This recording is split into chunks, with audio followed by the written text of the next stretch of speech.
залында бәйрәм рухы хөкем сүрә. Ул чәчәкләр белән бизәлгән һәм монда хөрмәтле затлар, хатын-кыз укытучылар чакырылы. 8 март алдыннан Рөстәм Миңнеханов фидакар хезмәт итүче мөгаллимнәргә дәүләт бүләкләре тапшырды. Гаилә учагын саклауда, балалар тәрбияләүдә хатын-кызның роле бик зур. Сез үсеп килүче буынга сабырлык, хезмәт сөючәнлек кебек сыйфатларны сеңдерәсез. Чын күңелдән сезне шушы язгы бәйрәм белән котлыйм. Һәммәгезгә дә исәнлек, саулык, көндәр матур булсын, эшләрегез уң булсын. Республиканың ат казанган укытучысы исеменә бүген 30 кеше арасыннан 20 лаек булды. Тагын фидакар хезмәт өчен ТАССРның 100 еллыгы медальләре, республика рәисенең рәхмәт хаты һәм Россия президентының мактау грамотасын алдылар. Вәсилә Мифтахова Саба районы Изме авылы мәктәбендә озак еллар татар теле укыта. Ушундый мәртәбәле елда мондый бүләк алуым хезмәтемә зур бәя ди.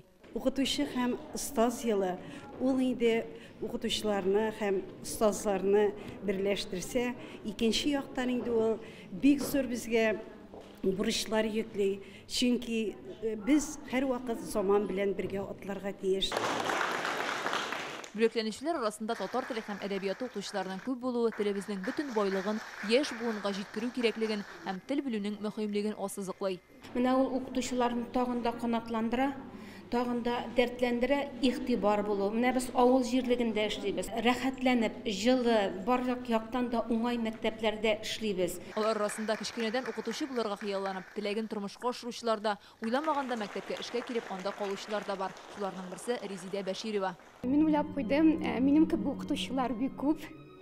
Ничек мин туры килдем дип инде, чөнки үзем уйлыйм, һәрбер укытучы да шундый зур дәрәҗәгә, шундый зур исемнәргә лаек. Эш әлбәттә җиңел түгел, авыр.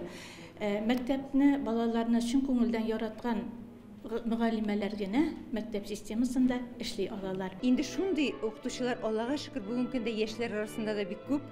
Ул безнең өчен зур бәхет. Бүгенге тантана кунаклары 20, 30, 40, 50 елга якын балаларга белем бирүчеләр. Алар Татарстанның ат казанган укытучысы дигән бөек исемне алды. Бу аларның хезмәтләренә карата олы хөрмәт һәм игътибар билгесе. Рүзә Мәҗитова, Ләйсән Сәитова, Яңа Гасыр каналы.